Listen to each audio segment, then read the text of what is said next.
If you think your Wi-Fi is secure, think again. Regardless of how good your password is or what kind of safety settings you have, someone could be watching everything that you're doing and stealing your personal information. And that's what a computer security researcher says after discovering a flaw in everyone's Wi-Fi network. Valley News Team's crime and safety reporter Nicole Johnson explains the potential risk. From the safety of home on a password-protected Wi-Fi, many people check their bank accounts, do taxes, shop online, or use social media without even thinking someone could be spying on them. A computer researcher has found a vulnerability in wireless internet that allows anyone to download a program and hack into anyone's nearby Wi-Fi. It's not something that can be done remotely. I mean, there's not a threat of, the Chinese hackers are going to be able to get into my home network. They have to physically be near enough to your wireless router to be able to connect to it. Cybersecurity expert Jeremy Van Dyke says the best thing you can do to protect yourself is use a cord to connect to the internet.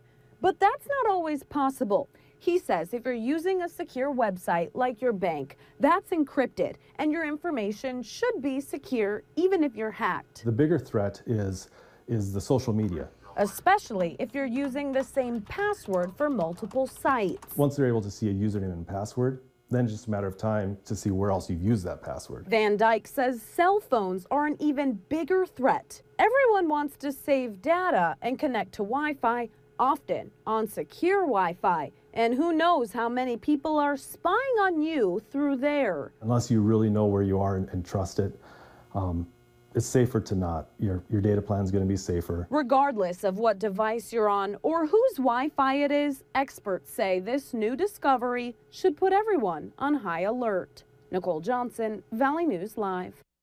And another thing Van Dyke recommends is looking at your settings on your phone. Often people have Auto Connect, which turned on allows your device to get onto Wi-Fi without asking your permission.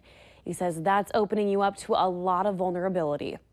Coming up after weather, how an international drug ring and investigation exposed ties to our community in the opioid crisis. Plus, a motorcycle crash in South Fargo sends one man to the hospital. But for us, it was a beautiful, warm October day. Robert, will these conditions stick overnight?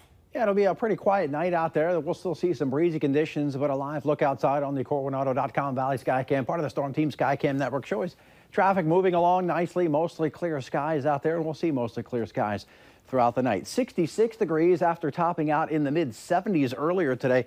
And again, those breezes continue out of the south right now at 14 miles per hour. Temperatures elsewhere, a mix of some 50s and some 60s. We got into the 70s everywhere except for Grand Forks, topping out at 80 degrees earlier today. That broke a record high of 78 set back in 1963. Southerly winds will continue overnight tonight, and that will keep temperatures from dipping down too chilly overnight. And overnight tonight, we'll see mostly clear skies to start off with, but we'll start to see a bit of cloudiness as we head towards tomorrow morning. That in conjunction with a cool front. That front will come through dry, but it'll really kick up the winds later tomorrow morning and on into tomorrow afternoon. With very few clouds out there, no precipitation to speak of. In fact, the northern plains all quiet, and most of the country is quiet. A little bit of rain and snow well off to our west and the northwest. A little bit of rain well off towards the southeast in the state of Florida. For us, overnight tonight, again, southerly breezes will continue.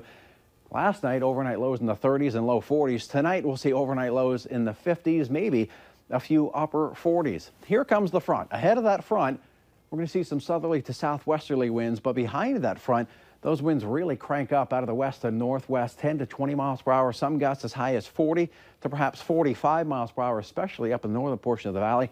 Tomorrow's highs, a mix of some 50s and some 60s. Because of that potential for some strong and gusty winds across the northern valley, wind advisory in place there for those winds gusting as high as 45 miles per hour. Also, there'll be a danger for some fires tomorrow. Fire weather watch in effect for the northern half of the valley. Take care. No outdoor burning recommended as we head through the day tomorrow. Upper 40s to start off the day here in Fargo by lunchtime. Windy and temperatures in the low 60s. And later on in the day, we're going to top it on out in the mid-60s. Picture of the day. It's a gorgeous shot. Thanks so much for Tom for sending this in. A perfect lake day at Devil's Lake. Going to use that as the backdrop to our 7-day forecast. Tomorrow, windy, high fire danger out there, mid-60s. Warmer on Thursday, warmer still Friday. A bit cooler over the weekend with maybe a few raindrops, and cooler still on Monday and Tuesday. At least we're not seeing any 30s, like No bad. 30s and no snow, no major outbreaks of cold on the horizon. We'll take it. Thanks, Yeah, Robert. you got it. Today, an international drug ring is exposed because of an investigation that began right in our own backyard.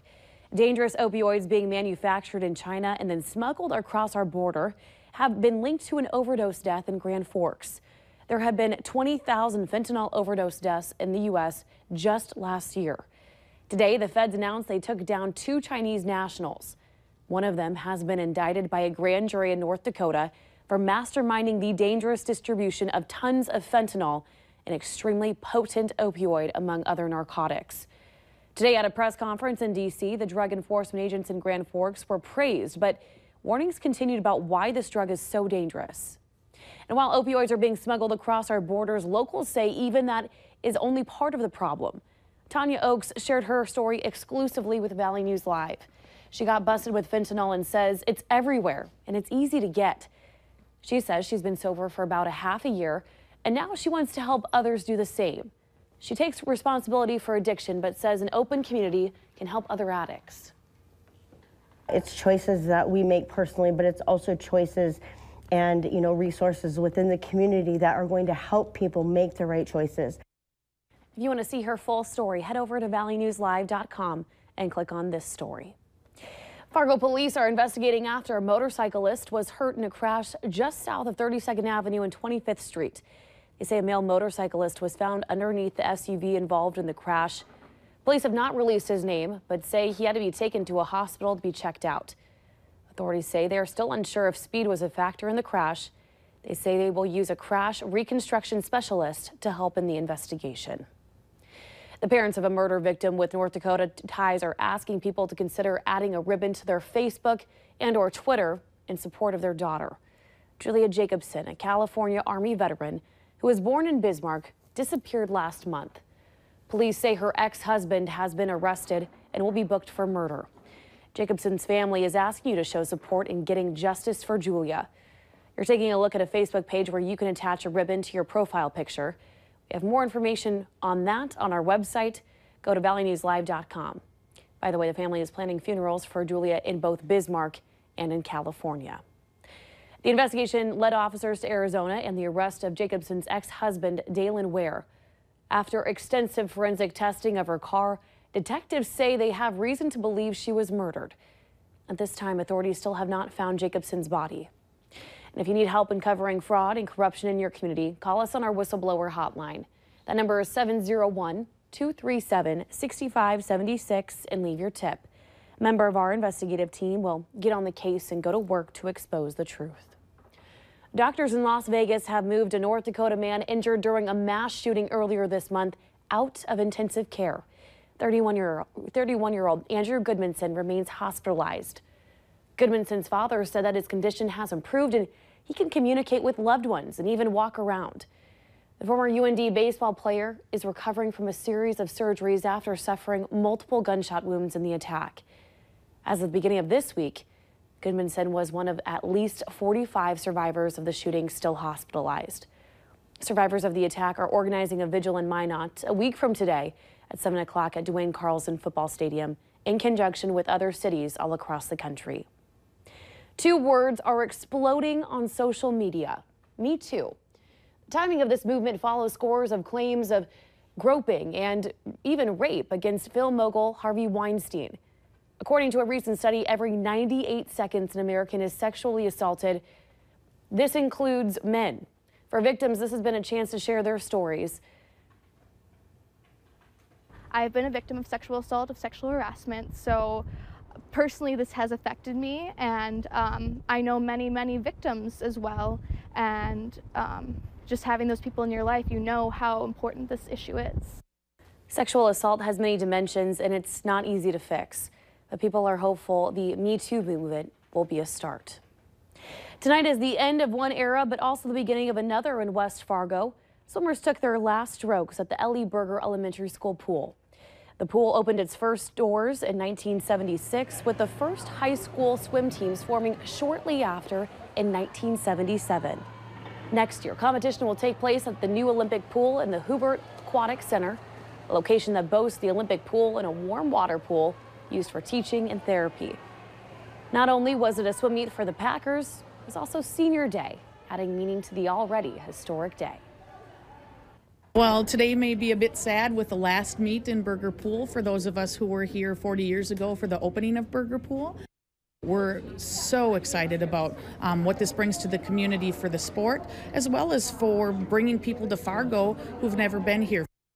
By the way, the West Fargo Swimmers Flyers Club started in the summer of 1977. Some of you may watch American Ninja Warrior and say to yourself, I can do that. Now you can get yourself a small taste of it in Fargo. Big Blue is up and running at Courts Plus. It's a course that features a pegboard, cargo net, climbing ropes, among other obstacles. And of course, crash mats for safe landing from those falls. The functional training space features equipment, accessories, and exercises that can be scalable for all ages and all ability levels. We're very excited. This is a great opportunity. This will be open for our members to use free of charge. There will also be open for the community to use as part of a day pass. Big Blue also offers a birthday party package. And Valley News Team's Christy Larson will attempt to tackle the Big Blue course on the Valley today, tomorrow morning. Stay tuned for that. Could there be a solution on the horizon to keep health insurance premiums from skyrocketing?